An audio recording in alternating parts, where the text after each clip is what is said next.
Welcome everyone to GIA's Knowledge Sessions, a series of talks and seminars about gemology fueled by our decades of research.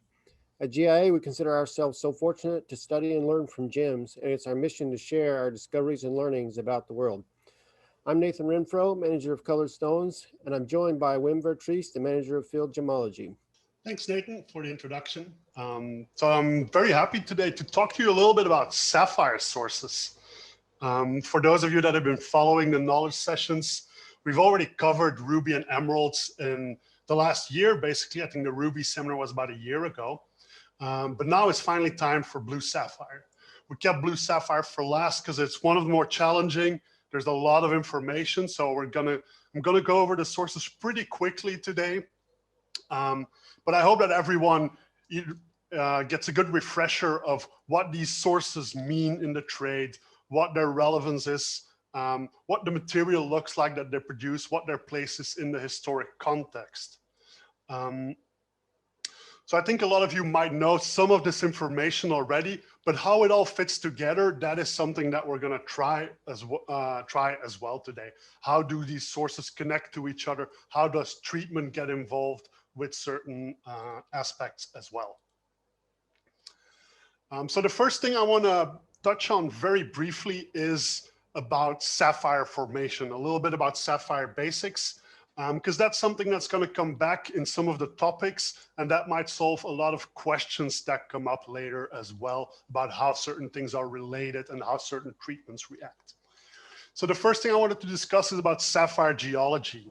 The first point I wanted to make is that blue sapphires, and most sapphires actually, are found in secondary deposit, which means that those gems are weathered out of the formation rock. So the rock, that's the rock where they actually formed underground, brought to the surface. They're weathered out, they're released from it, and then they're transported by water or just by gravity. Gravity just means they roll down the hill. But that means that they've been concentrated by natural forces. Because of that transport, they've taken a beating, basically, which means that the more fractured material, the more included material, the material with some internal flaws doesn't really do well in those environments, so it just gets broken up. And because it's all concentrated in these river sediments, it's relatively easy to mine. It's just scooping gravel out of a river. You don't have to break hard rocks for it. So it does have the advantage that it's very easy to mine, but it does have the disadvantage for us as scientists that it's at a complete disconnect with the geology. Some of these sapphire mines are located potentially thousands of kilometers away from the rock where those sapphires actually formed. Hell, sometimes even those sapphire hosting rocks are completely gone. So there's not the only trace left of them are the actual sapphires. Nevertheless, we distinguish between two different suites of sapphires based on their geology. And I think in terms of volume, the most important ones are probably the basaltic sapphires. So if we look at the sketch on the right, the basaltic sapphires, this is some schematic version of what goes down if you look down in the earth. You've got this magma forming very deep in the earth, and you've got rubies and sapphires forming. And when this magma comes to the surface, it picks up the rubies and sapphires and deposits it at the surface. Basically, those rubies and sapphires, they hitch a ride to the surface on this basalt, on this molten rock. And when that molten rock comes to the surface, it brings the sapphires there as well. Very similar to the diamond geology, actually, for those of you that are familiar with it. Now, the sapphires that we see in there are what we call the BGY suite. So we've got blue, green, and yellows. These are typically rather dark stones, very dominant iron component. So that's something that we can use to separate those from the other type, which are the metamorphic sapphires. Now, metamorphic sapphires form in a range of environments. Most of those formations are not well understood because a lot of these very important sources are exclusively mined and found in secondary deposits. But you see that the series of colors that you get looks a bit different. The colors are not as dark, the tone is not as strong as in these basaltic stones. You get more pinks, greens, lighter, more delicate yellows, more peachy colors. So based on that that color selection that you get, you can already get an idea of what kind of geological environment they formed. And here on the right, you get an example of a very nice blue sapphire in a host rock in Burma, which we consider as a metamorphic source. Now, I know this is all a lot of information dumped on your plate as well, especially for the opening slides. Maybe I should have just started with showing some pretty pictures of sapphires to start, but it's important that you understand this. If you want to know more about this, I've done a knowledge session about this topic, which you can find on YouTube. I think I did it, yeah, it's about a year ago, July 2020, where we really go and focus on this colored gemstone geology, focusing on ruby, sapphire, and emerald, specifically targeted for people who don't have a geology background. So make sure to check that out if you want to understand more of these processes. Now, another thing we need to mention is sapphire is more than blue. Sapphire is corundum. I think we're all aware of that. And then corundum falls into gem corundum falls into two groups. You've got the red one, which is going to be ruby, but all the rest is sapphire. Now, for the sake of this seminar, to keep it I'm going to say to try to keep it within 1 hour, I'm just going to limit myself to the blues. If we want to include the yellows, the greens, the orange, the patparachas, the color changes as well, that's enough feed for another seminar, maybe in a couple of weeks or a couple of months. So I'll make sure to make a note of that so we can discuss those as well. But today we're going to focus on the blue sapphires colored by iron titanium. Now, of course, as I mentioned before in those geology slides, you don't always find exclusively these blue sapphires. Sometimes you find them along green and yellows. That would indicate that you're in a basaltic environment, especially when they're very dark. Sometimes you find a lot of pinks and yellows with it. That would indicate you're in a more metamorphic environment. So those are things that we have to keep in the back of our mind, and that's why I included those geology slides in the beginning. But now let's get started with blue sapphire sources. Of course, when we talk about blue sapphires, there's only one place we can really start, and that is the sapphire island, Sri Lanka. Now, Sri Lanka has a very long history, a very rich culture, and sapphire and precious stones have always taken an extremely important place in that. Now, just to go back a little bit in history to demonstrate how important that really is and how relevant Sri Lanka was in ancient times, I've taken this map. It's a modern rendition of a very old map by a Greek historian called Eratosthenes. He drew this map of the world that was known to them 2,200 years ago. So we're talking ancient Greece, ancient Rome, the Mediterranean area. This is the map of the world that they know. So we've got the Mediterranean on the left here, but you recognize here on the right-hand side, you've got this tip of India with this island off the coast. Granted, it's on the wrong side, but I'm pretty sure he never went there. And 2,200 years ago, that was an awful long way to go. But even then, historians already made mention of Taprobane, which was the name that they gave to this island. Taprobane sends great amounts of ivory, tortoiseshell, and other precious goods as gemstones to the markets of India. And from the markets of India, those were able to travel through the Persian Empire, to the Roman Empire, to the Mediterranean civilization. That is why we find Roman rings made out of Sri Lankan sapphires. So this is truly a global important commodity already more than 2,000 years ago. Imagine that. That's just crazy if you think about it. But let's go to Sri Lanka itself. Now, the island of Sri Lanka is one of the most beautiful places I've ever been. It is green, it is lush, it is fertile. The people are incredible. The food is super spicy, but super delicious. But when you enter the mining area around the city of Ratnapura, which literally translates as city of gems, remember that Ratna term in ancient Sanskrit, that stands for precious gemstone. You maybe recall that ruby is called Ratna Raj, the king of gemstones. That same Ratna part is also in Ratnapura. Ratnapura, the city of gemstones. But around the city, nestled among the hills, you've got all these paddy fields. And if you just drive through them, you see all these little structures in the rice fields. And these are all little mines. These are all artisanal mining crews working there. And here you can see what's going on under that roof. So they covered that roof so there's no rain going in. But there's these guys working manually, very hard, digging shafts in an artisanal way to get those sapphires to the surface. Now I say artisanal, and usually when people hear artisanal, they think simple, old techniques, not very complicated.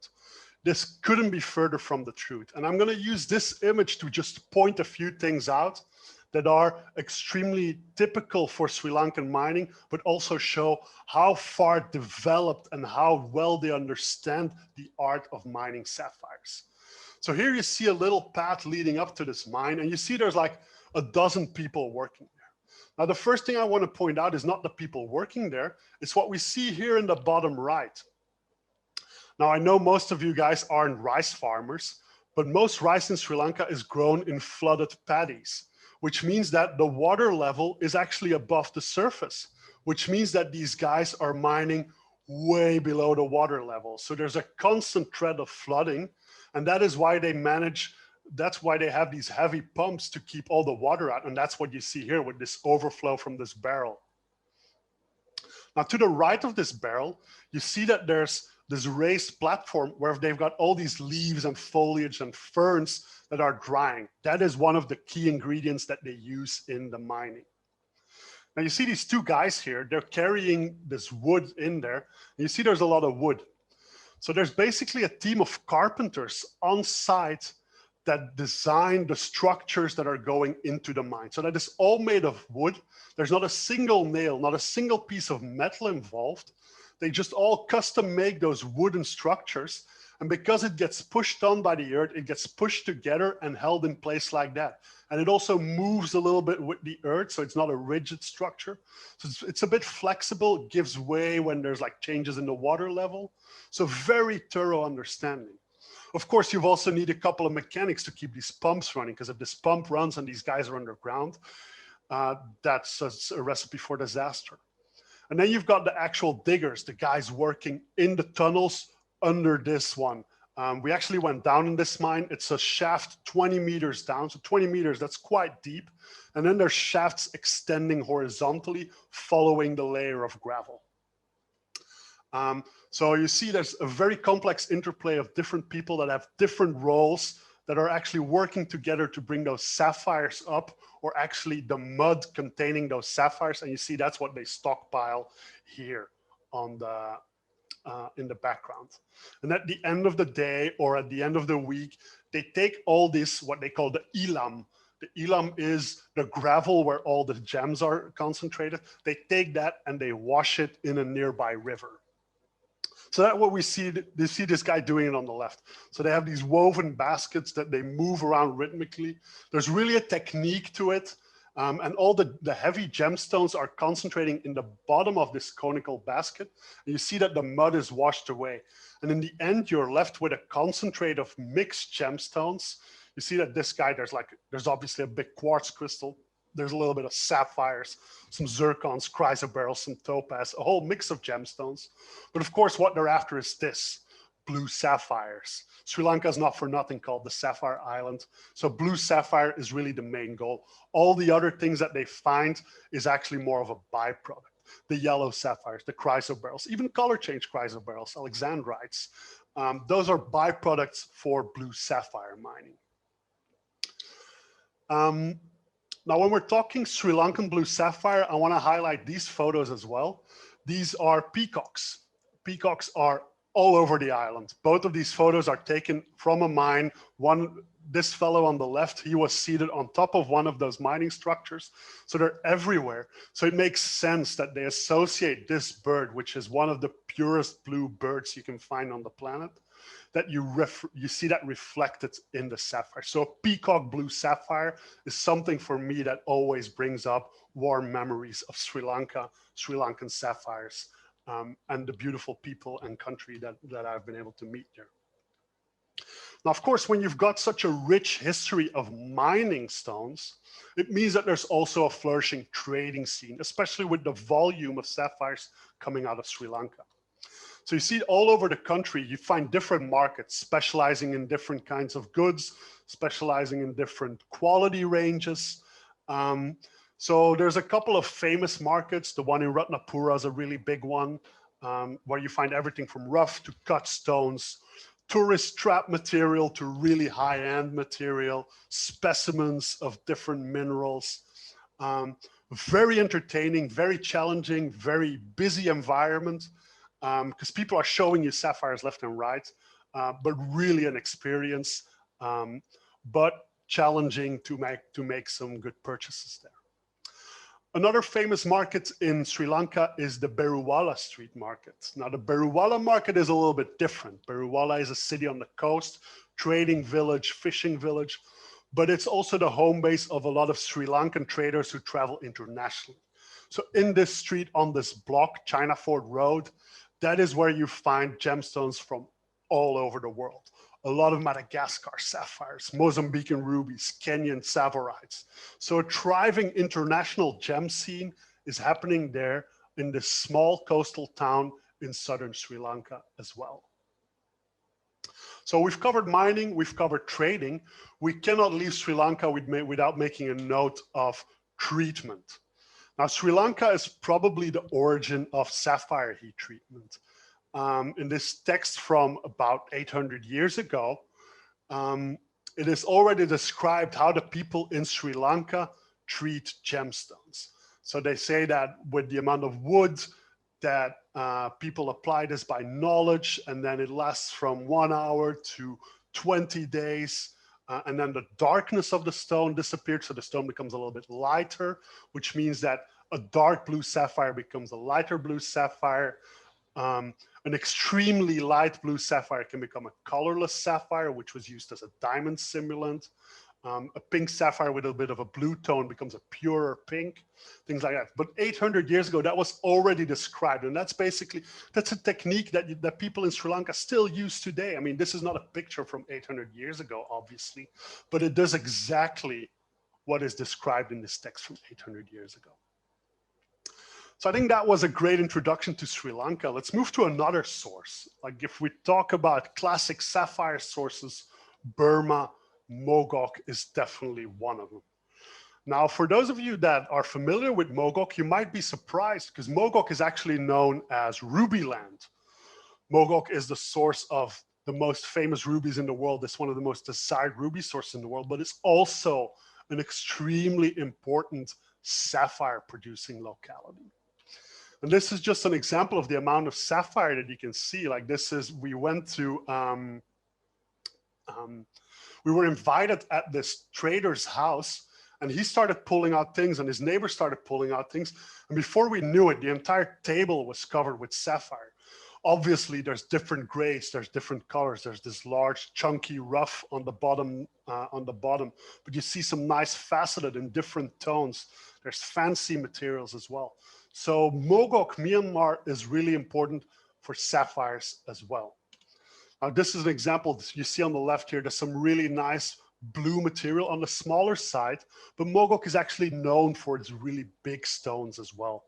You really find really big pieces of, they're not really gemmy corundum, but like up to several kilos, but you also see really nice blue gem quality material from Mogok in double-digit carat sizes easily. Of course, Mogok is also one of the sources of star sapphires. It's always very cute to find one of those. You don't see many of those around, but a fine star sapphire is always mesmerizing to look at. And personally for me, I like the ones from Mogok a lot. Now, mining in Mogok takes on a couple different forms. You've got large-scale mining. You see here, this is one of the pits near the Yadana Kade Kadar area, which is the most poetic gemstone mine name I've ever heard. And it translates, if I recall correctly, to millions and billions of precious stones. Yadana Kade Kadar. But you see, this is an area where there's a really big mining activity, lots of material moved to get the sapphires out there. Of course, there's also small scale mining. There's these guys setting up small mines. The longer you look at this photo, the more details you'll see and the more amazing it becomes. I'm just gonna point out a few things. They've got their little solar panel here to power their car battery. The car battery that powers a little ventilator that goes with like a plastic hose to bring air down the shaft. The shaft that probably goes down like a dozen meters, and where the guy's then mining, putting it in bags, and these guys are hoisting it up with this crank and lever. You see that they've got some CDs mounted here. Now the CD is to catch the sunlight and then reflect it down, so there's some light at the bottom of this shaft as well. So lots of details going on, but these guys very ingenious, very skilled miners, but at a very different scale than those really big operations. Now, of course, even in the more remote areas, Mogok is a pretty big area. It's like 70 by 50 kilometers, but all of it is covered in gemstones. So if you go to the more remote areas, even there you see people mining for sapphires. This is on the far northern ridge of Mogok, where the Mogok slopes down. And there's a couple of sapphire mines into the hill there. So you see every one of these little tents covers a tunnel. You see like some of them have been in production longer because they've got more debris lying around. But people are mining sapphires there from the hard rock. Very tough work, very low yields that they're getting, but it's still worth it because of the fine material that they find there. So again, for me, Mogok is like this perfect blend of nature and culture. You see, it's the most amazing mountains, the most incredible food, the nicest people, and people that have a deep respect and a deep understanding of gemstones.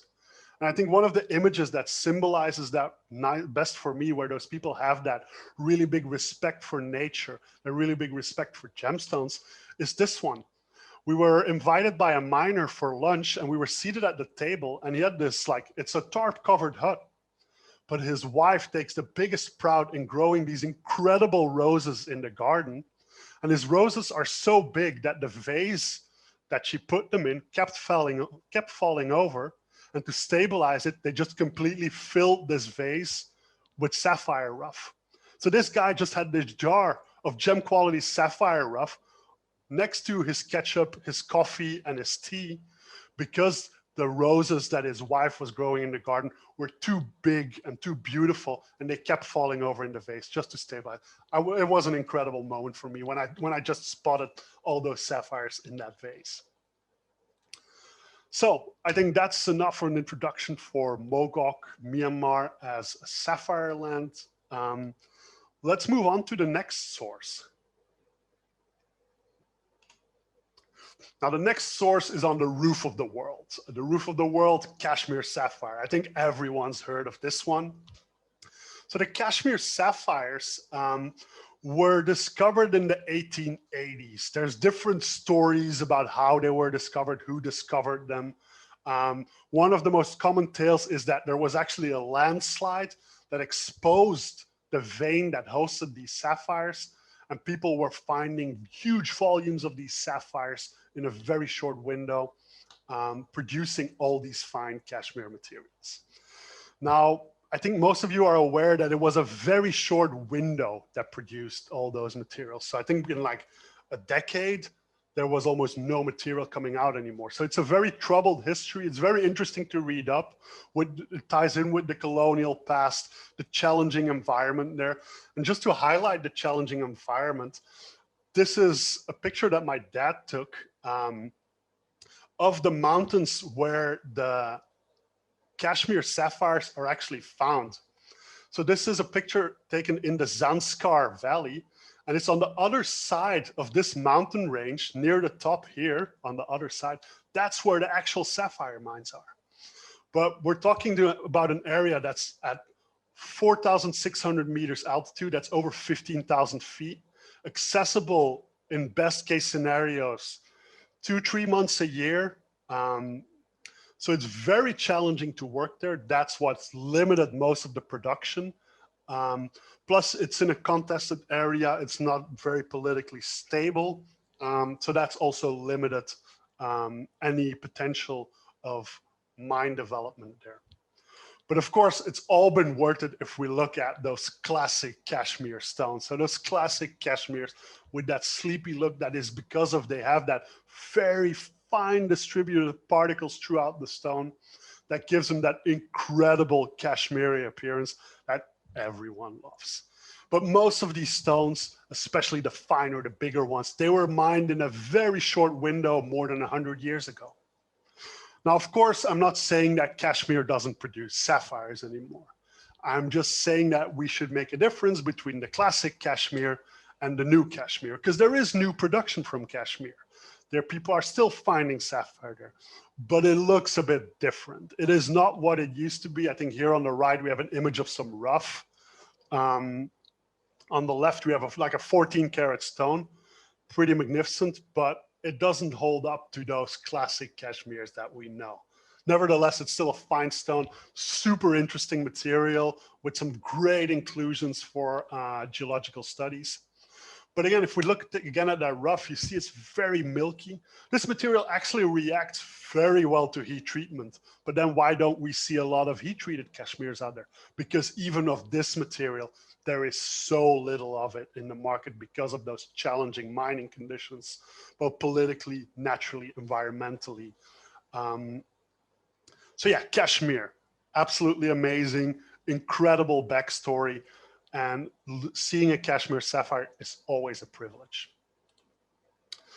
Now, if we move a little bit further to the southeast to the place called Siam, the old name for the Thai kingdom, Siam, Indochina, we're talking about the area on the border of Thailand, Cambodia, specifically near a town called Pai Lin in Cambodia. So here we see Southeast Asia. So we've got Sri Lanka here in the bottom left. We've got Kashmir up here in northern India. We've got Mogok in central Myanmar.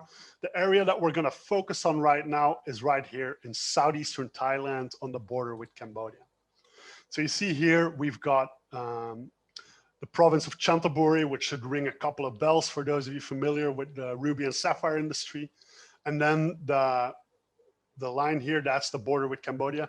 But this border shifted a couple of times over the last century with declared independences, civil wars, conflicts. So the Chanthaburi province at one part belonged to French Indochina, and the Battambang province belonged to the Thai kingdom. So that shifted a couple of times. Nevertheless, that Pai Lin area right here is an important sapphire source. Even today, you still find miners there looking in the rivers. This is the Pai Lin River, looking for sapphires that have washed down from the Cardamom Mountains behind them. And people return to this river every year to find more sapphire. There aren't, I think, any big mines operating there anymore. Actually, it was most productive probably around 100 years ago, but you still see miners working there. Most of these are passionate old timers who are looking for an extra income. So even if you go on the weekends on Sunday afternoon, there's like whole families sitting there looking through some gravel, seeing if they can find some sapphires. Like the amount of professional miners in Pai Lin, Cambodia is actually fairly low, but there's a lot of people doing some mining on the side. And this is some of the material that they find, some fine blue sapphires, but you see it's work in the river. It's pretty hard. This guy spent all day working just to get this tiny blue sapphire. But it's a nice supplement on his regular income, or if his agricultural income fails, he still has this backup from mining. So these are nice extras for these people to have. Plus they bring a nice variety of sapphire to the trade as well. Although the chances of finding Cambodian sapphires nowadays from recent production is fairly slim. Now, if we look at some of the inclusions in a Pai Lin sapphire, this is what it looks like. And I think those of you that paid attention 4 minutes ago might recognize this. This looks very similar to what we see in Kashmir material. Now, this Pai Lin Kashmir material, there's probably a pretty close link between them, closer than we might suspect at first sight. So because of this silk in Pai Lin material, it has a little bit of that sleepiness in there too. But this pilin material comes from a different geological background. This is basaltic material, so it tends to be a little bit darker by nature, which means that it's extremely attractive in smaller sizes, but once you go to bigger sizes, it becomes over dark. Now, the exact opposite is true for Kashmir sapphires, where that beautiful blue color only comes through in the bigger sizes. Like in the smaller sizes, they tend to be a little lighter. So imagine a combination of those smaller pilin sapphires with those bigger Kashmir sapphires that are going to have the exact same tone, the exact same softness in them. That's going to make for an incredible combination. And fortunately, both of those, the production peaked about 100 years ago. So it's very possible that those two sources complemented each other very well, although they are actually very different materials. Now, the same period, about 100 years ago, a little more, the other side of the world, there were some blue sapphires discovered as well. And we're going to talk a little bit about the Yogo deposit in Montana. So Yogo, Montana, gold mining had been going on for a while. As with most of the Western US, people were looking for gold everywhere, gold rush going on. And some people make notes of like blue pebbles being found in this area. But I mean, apart from being blue pebbles, nobody really recognized what they were. Until 1895, when they were really formally identified by George Kunz from Tiffany and Company as blue sapphire. And that really started that Yogo sapphire story. I mean, I'm fortunate enough to have some colleagues, Nathan, who is actually hosting this seminar today. He's probably the world expert on this material, has a true passion for it. And he visited the deposit last week and he took this amazing photo. What we see on the left here is the house of the original mine superintendent, Mr. Gadsden, who lived there in the 1900s. And what we see on the right here, this vertical deep trench, that is actually the old mine. So that is the old mine, the old Yogo sapphire mine, where people were mining these blue sapphires. Incredible image, this one. Now, why is this such a long trench? That is because those sapphires are restricted to one single rock type that intruded in the other rocks. And it's literally not bigger than this.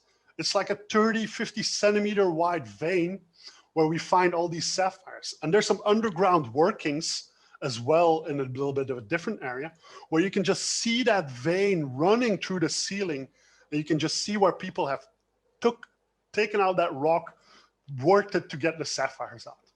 Of course, in some parts, nature has done that work for us and concentrated the sapphire in some rivers.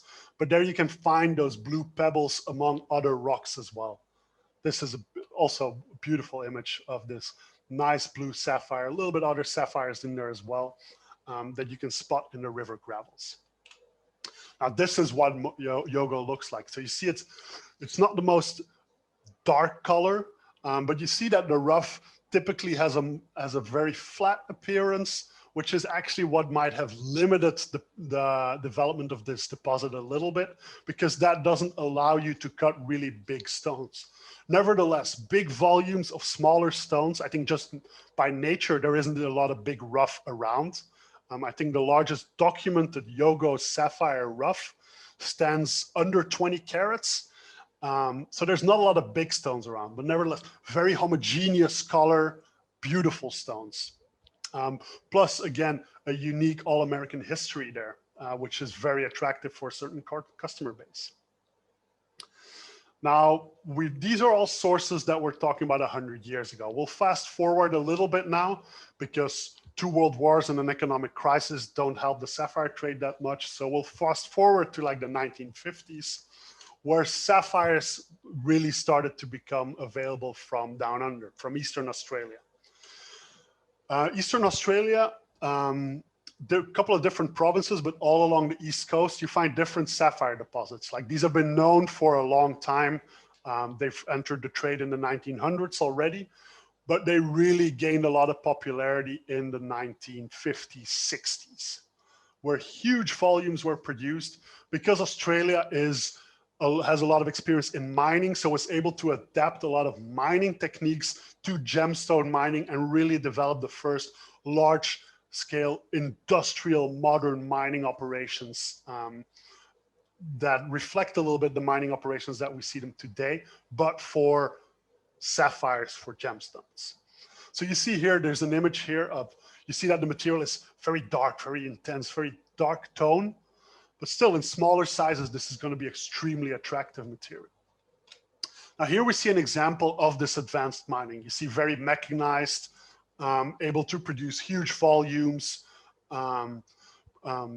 basically digest a lot of volumes of feed material, so you can put a lot of sapphire ore in there. And that way get a lot of this material that even though the monetary value that the market puts on Australian sapphire is not extremely high, it is not breaking auction records, but because they're able to deliver that volume, that consistency, that is what drives that success of Australian sapphire.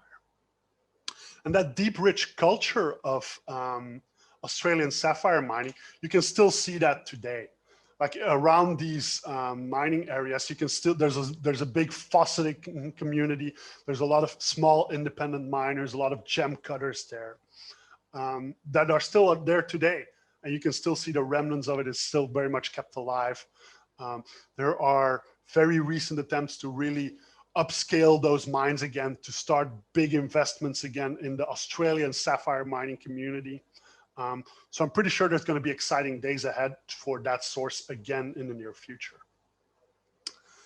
Now, if we stay on the eastern side of the world, but we move a little bit further north and we take a trip to Thailand.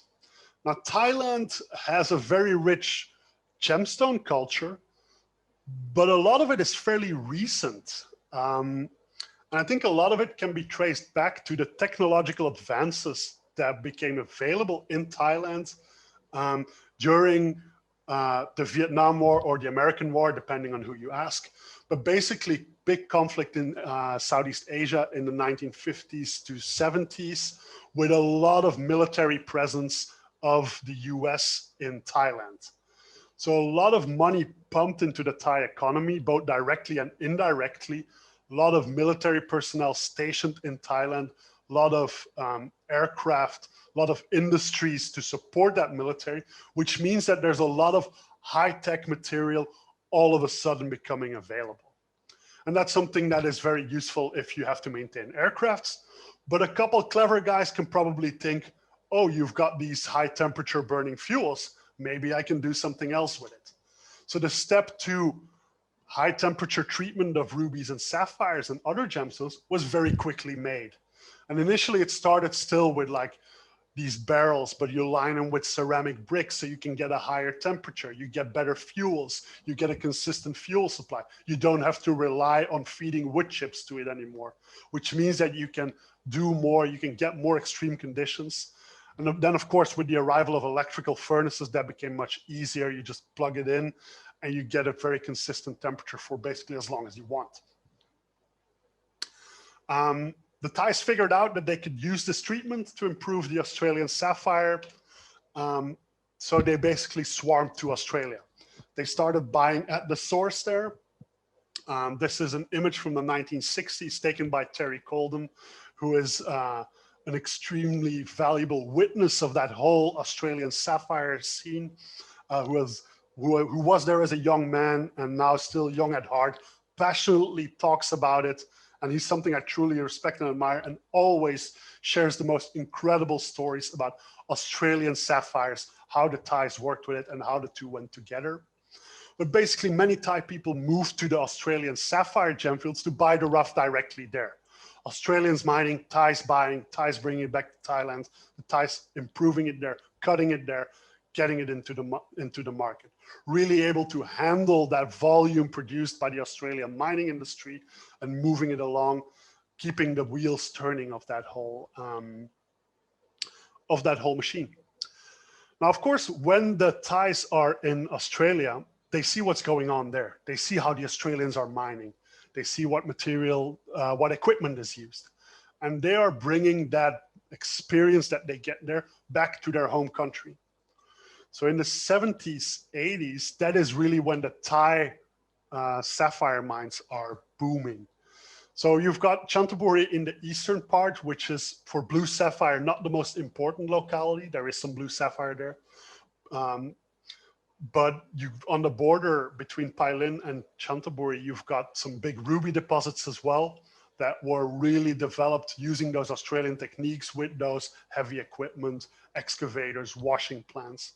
But on the other side of the country, in a province called Kanchanaburi, don't confuse those two, Kanchanaburi, Chanthaburi, very different places. Think Washington, DC, Washington State.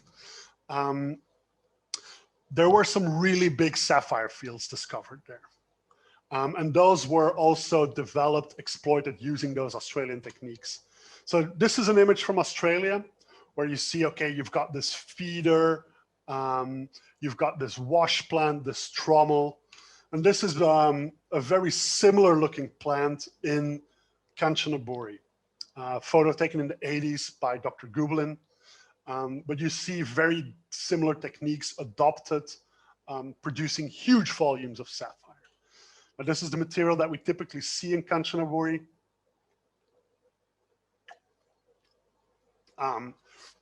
Very attractive blues, really big sapphires as well. Those in the background, all those pieces are rough, are 100 carats plus. There's big gemmy parts in there as well. But again, a lot of these stones will benefit from some heat treatment, but that heat treatment is available in Thailand. Remember, we've got that high temperature treatment available, and high temperature treatment, that's something that wasn't really available to the traditional heat treaters yet. Sri Lanka didn't have all that technological advances at the time, so they weren't able to exploit it. Who was able to exploit it were the Thai traders. So the Thai traders, sometimes not so affectionately nicknamed as the Ceylon Raiders, were going back to Sri Lanka and buying sapphire there. Why were they doing that? They figured out that material like this, that we now commonly know as Geuda, not very attractive. You see whitish, cloudy, not very transparent. This material reacts extremely well to high temperature treatment. You see, this is the same stone. We just cut it in half. Half of it was treated, was left untreated. Half of it was treated. So you see this milky white stone was turned into a beautiful blue, transparent, crystal clear stone due to high temperature treatment. Now, of course, it quickly caught on in Sri Lanka. It only took a couple of months, years before they figured out why are all these Thais here buying all the junky gravel. And then they're all producing all these beautiful stones. So a couple of Sri Lankans figured it out, and very quickly it became common knowledge. The Sri Lankans developed their own technology, their own type of furnace to handle this material. And they've rightfully reclaimed that industry by now. But that whole discovery, that whole story was really encouraged, really driven by Thai traders going to Sri Lanka. Now, this gave rise to a new type of market in Sri Lanka, where people were going and focusing specifically on this Geuda material. So you see here, this is a mobile buying office. This is a rental car where all the windows are covered in dark drapes. So there's no light coming in, which means that when you're inside and you're using a torch, you have absolute control of the light, which means that you can very narrowly, very targetedly identify zones of silk, milky zones that will turn into blue patches when you heat it, which is extremely important. You can estimate density of those silk, which means that how blue is it gonna become? So that's a very challenging rough to buy, which means that you need very controlled environment to identify this rough.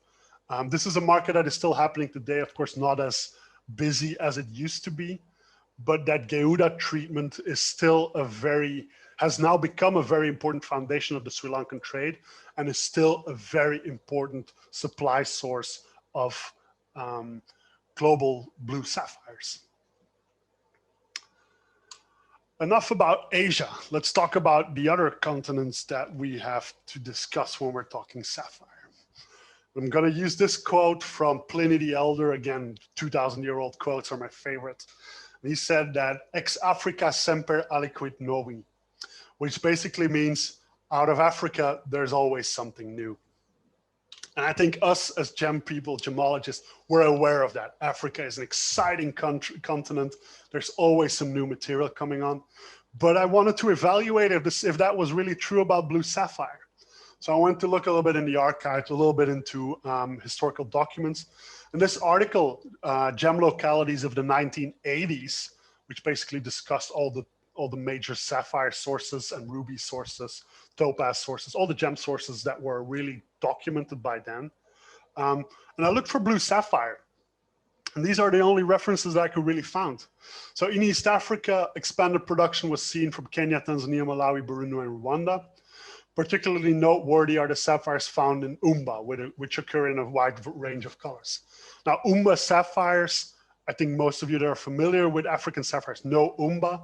And Umba is not really known for blues. Umba is really typically those sunsetty colors, peachy colors, oranges, yellows, but not really blues. The same applies for all those other sources. And even if they produce blue, those are still considered very minor sources. Now, the only exception is probably going to be the Nigeria, where in the 80s, 90s, some fine material was mined. But again, it didn't really make a big impact on a global level. So most of this refers to fancy sapphire and small sources. But remind you, we're talking about the 80s here. Now, all of that changed in the 90s, when someone in southern Tanzania was digging around and he found material like this. Nice blue sapphires in an area called Tunduru in southern Tanzania. Now, this is a pretty remote area. There's actually a bigger story behind here connected with Songea, but that's not really blue story. So I really simplified this to just talk about blues. So we're talking Tunduru, Tanzania. Really big secondary deposit, again, a big mix. Lots of small scale mining, small mining crews, lots of manual labor, but also bigger operations, and a mix of material that is very similar to Sri Lanka. So again, you get those very nice blues, but also some pinks, some yellows, some greens, chrysoberyls, topaz, quartzes, garnets, even some diamonds. So a really eclectic mix of gemstones, but again, the main driver there is blue sapphire. All the rest is just added bonus. Now, Tunduru had a very bright future ahead of it, but there was one area with an even brighter future. So remember, we started this presentation with the Sapphire Island, and I would forgive everyone if you thought he's going to talk about Madagascar straight from the bat, because right now Madagascar is probably one of the most famous islands for sapphires. So let's take a look at how Madagascar got involved in the blue sapphires. It actually started with a discovery in the southeastern tip in a place called Andranandambo. Very fine sapphires were found there that were initially confused with Kashmir material. Once they were studied, the difference was easy to make. But remember, if it looks like Kashmir, people are going to love it. The problem was the mining takes place in a primary deposit. So you're mining hard rock in a very harsh, brutal environment that is on top of that not super politically stable. So this is not really the environment where you can support a thriving sapphire mining culture. So mining has been going on and off. Production has been very limited, sporadic. Sometimes there's some more production coming out when some new pockets are hit. This is an example of some material that was found, I'm going to say 5 years ago, of some new rough that was found in the Andranandambo area. So while it does produce and it is attractive material, I wouldn't call this the main supplier of Madagascar. What I would call the main supplier of Madagascar would be the Ilakaka area. Now, the Ilakaka area is in the southwestern part of the island. And there was, people found sapphires pretty close to Ilakaka, which was just a highway station, basically. There wasn't a lot there. Even you still see the highway going through it, a couple of houses on each side. But it quickly boomed to a sapphire town. Lots of miners flooding in, huge volumes, international buyers, because people were finding stones like this. And if you find stones like this, if you find one, you're hooked and you keep looking. So there's a huge mining community, big supply of material, but again, a very harsh environment. You see people here working in small crews. You see this looks like a very rudimentary setup that maybe looks a bit like what we've seen in Sri Lanka, where people are using, like they're manually pumping air down in those holes. People are going very deep to extract these gravels. They're piling up these gravels because here you see in this condition, there's almost no water there. You can't just take it to, you just can't just wash it next to the hole. There's some open pit mines as well, where people are digging. You see very big open trenches moving a lot of material. There's different interpretations you can give to this image. There's people who say, oh my God, this is really hard work. Yes, this is really hard work, but also the local regulations commanded, well, basically discouraged the use of heavy equipment like excavators. Because if you use an excavator, you employ only one guy. But if you have 500 guys paid a wage instead of hiring an excavator, you employ 500 people, which is more important than getting a good yield with your excavator. So you see very labor intensive, but at least labor intensive means that there's a lot of labor, means that there's a lot of people involved, means that there's a lot of people getting a share of the profit. So I want you to look at this image in that way. Now again, you see not a lot of water, but the people collect all this sapphire gem-rich gravel and then bring it to a river a couple of miles away. And that is where they have their washing stations. So they wash the material in these sieves, and you see the bags of sapphires lined up here on the right, the bags of gravel lined up on the right. I wish these were full of sapphires. God, that would be amazing. But that's where they get that's the concentrated gravel. That's where they sieve the gem material out of. And then you're left with something like this. So again, you see very eclectic mix of colors, some blues, some pinks, some greens, some yellows, some zircons, some chrysoberyls, a whole mix there. So very rich in gems, but very challenging for buyers. And a lot of buyers there are in Ilakaka. A lot of foreign buyers, Europeans, Africans, from all over the continent, Sri Lankans, Thais,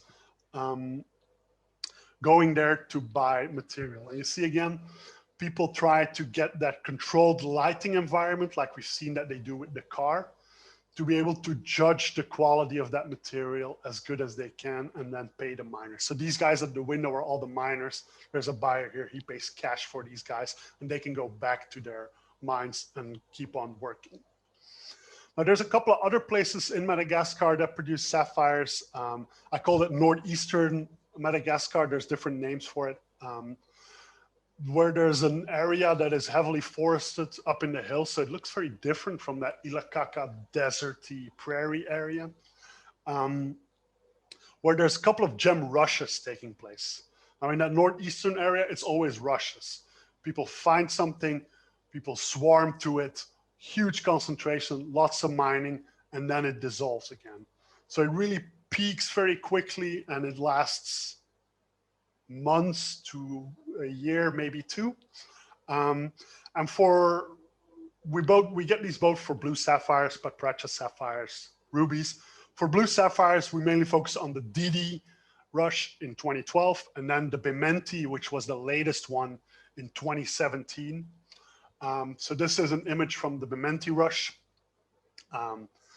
You see that there's the forested hills in the valley where the farms used to be. That is all torn up. So all these farms are temporarily replaced with mines. So you see people are working, sieving through. There's a makeshift village, very mobile. A year later, these guys pack up these huts and move to another area. So very mobile depending on where these rushes happen. But this area produced some incredible sapphires that were initially confused with Kashmir sapphires. So it took the entire trade a while to figure it out. By now, the distinction can be made. They are very similar to Kashmir material, both visually macroscopically, but also microscopically, the internal world is very similar. This is an example of the material that was found there. I think these are all in the 3 to 12 carat range. So you see incredibly beautiful stones that were found there. But these are in rushes. They came, it was a lot of it at once, but now there's no more mining going on. So these rushes in northeastern Madagascar are important, but they're usually very short term, but very high impact on the trade. I want to discuss one last source, and that's in the desert in the border of Eritrea and Ethiopia. Just to highlight that sapphires are found in a lot of places, and this is one of the last discoveries that really happened.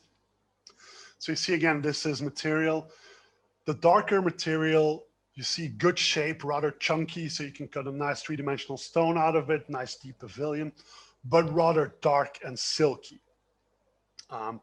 Typical challenge for basaltic material, but again, if you look at the smaller material, very attractive color, nice transparency. And here you see what the mining area looks like. So we're in the desert. You've got these flat plateaus, which are actually the basalts that brought these sapphires to the surface. They deposit like a layer of pancakes, like a stack of pancakes, all different layers, which is very nicely reflected here in this image, where you see all the mining pits in the front, but the hill slopes are off. They are not allowed to mine there because those are for agricultural use. But in the valley, you see it's all mining pits, small crews working there, very simple. Now, there are other sapphire sources, basically from Afghanistan to Zimbabwe and everywhere in between. I've quickly thrown this map together with some of the sapphire sources that we discussed and did not discuss.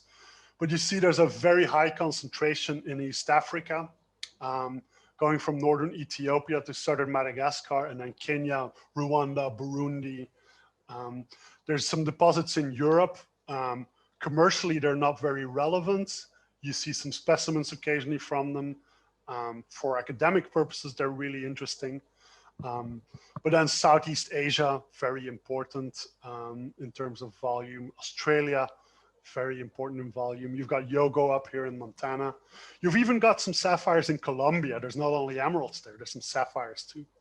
But it just shows you that blue sapphire is found all over the world. You see it everywhere. There's no way I could cover every source in an hour. And I see I'm already pushing the time limit.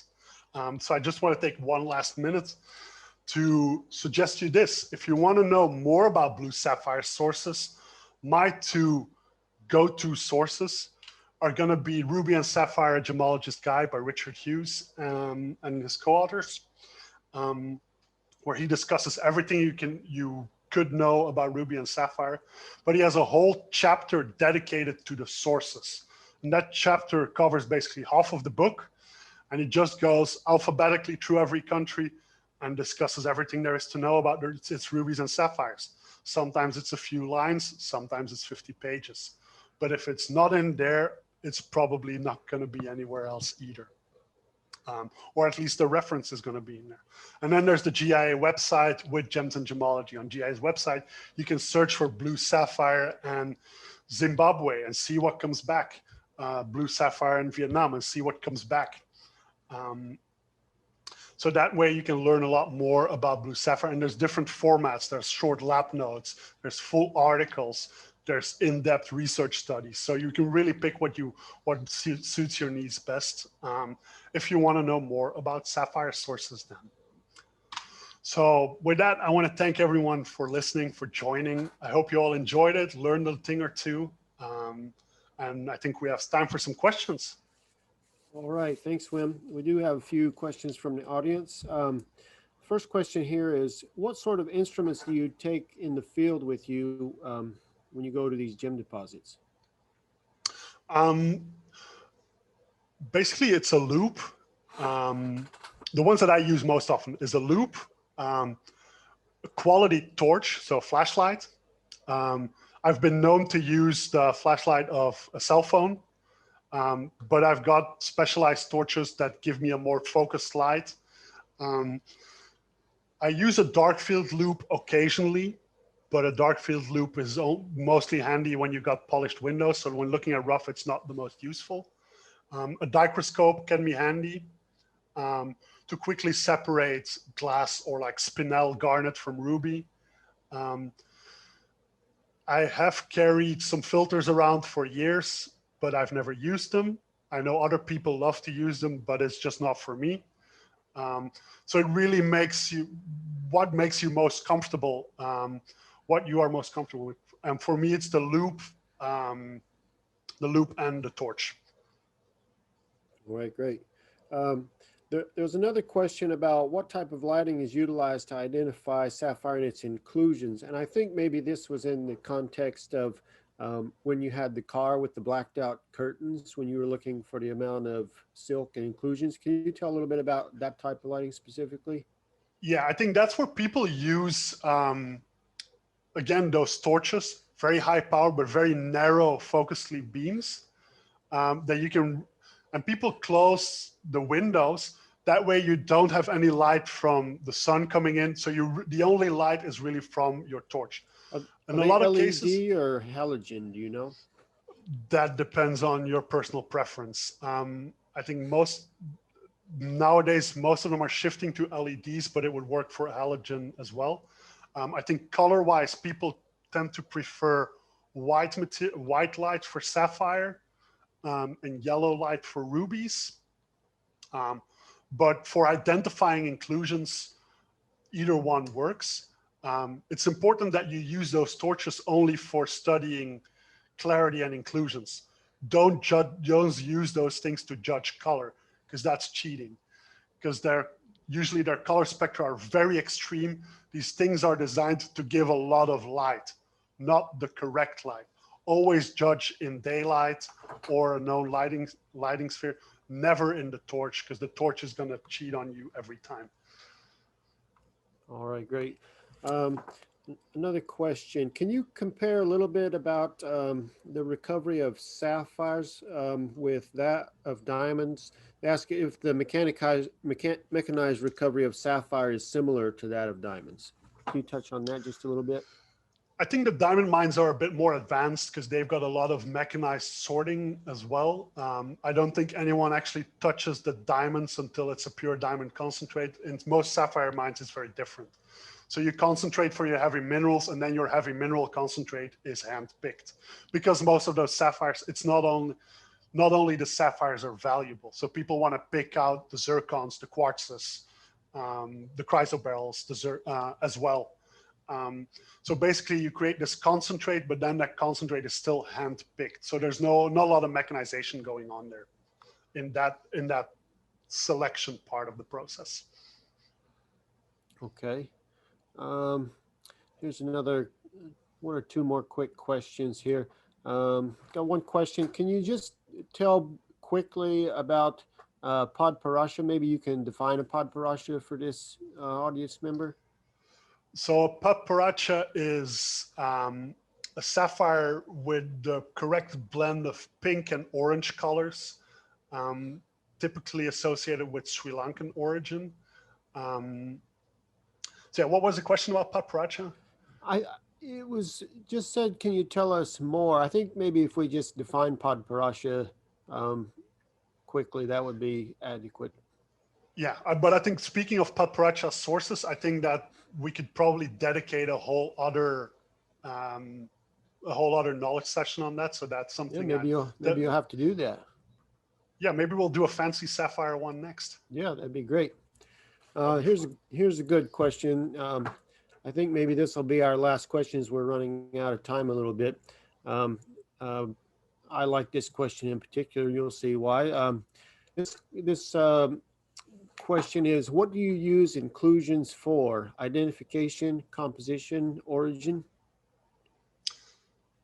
All of those. I think most experienced gemologists wouldn't really need to use the inclusions to identify a sapphire. There's other more practical methods to identify sapphires, like taking our eyes and stuff like that. But inclusions can give you a lot of information. It can give you an indication about the origin. For example, sometimes even geographic origin, most often geological origin. Like I've discussed those metamorphic versus basaltic stones. very different inclusion scenes. The only inclusion scenes I've done shown are probably the exception there, where that Kashmir and that Pylin material look very similar, but all the other inclusions in it look very different. The crystals you find in them, the patterns, the color zones. On top of that, blue sapphire treatment is a big thing in blue sapphire, and inclusions can be very helpful in identifying different kinds of treatments in blue sapphires as well. So yeah, inclusion studies extremely valuable for blue sapphire, but know what to use them for and know what to look for. All right, great. That looks like that's probably all the time we have for questions today. If you have any other questions, feel free to contact us on Instagram, Facebook, LinkedIn, and Twitter. And thanks everyone for joining us. And next time we'll be joined by GIA's Holly Jia and Dr. George Harlow, where they will present on understanding jadeite. Thanks everyone. Really looking forward to the jade session.